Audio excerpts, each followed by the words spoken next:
सहकार मंत्री बाबासाहेब पाटील यांनी राज्यातल्या लाखो शेतकऱ्यांना दिलासा देणाऱ्या निर्णयाची अंमलबजावणी सुरू करत असल्याचं जाहीर केलंय। आज 3 जिल्ह्यातल्या 553 शेतकऱ्यांच्या कर्जमाफीची पहिली यादी त्यांनी जाहीर केली। यामध्ये ठाणे जिल्ह्यातले 182, नागपूरमधले 85 आणि सातारा जिल्ह्यातल्या 38 शेतकऱ्यांची नावं आहेत।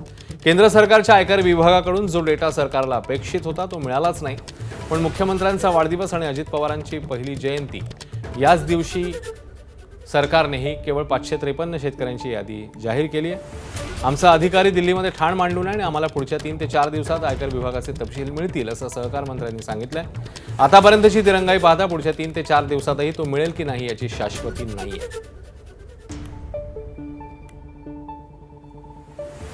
Latur DCC bank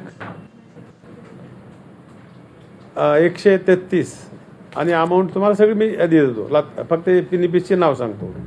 Nagpur DCC bank 16, Pune DCC bank 85, Satara DCC bank 38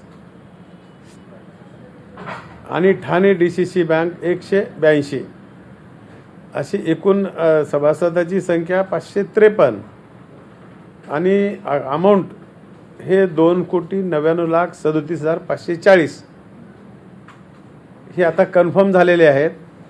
बाकीचं काम अपलोड हुलालेवरी टॅली याद्या ह्या व्हायला वेळ लागते, आता ते काम आमचं कंटिन्यू चालू आहे।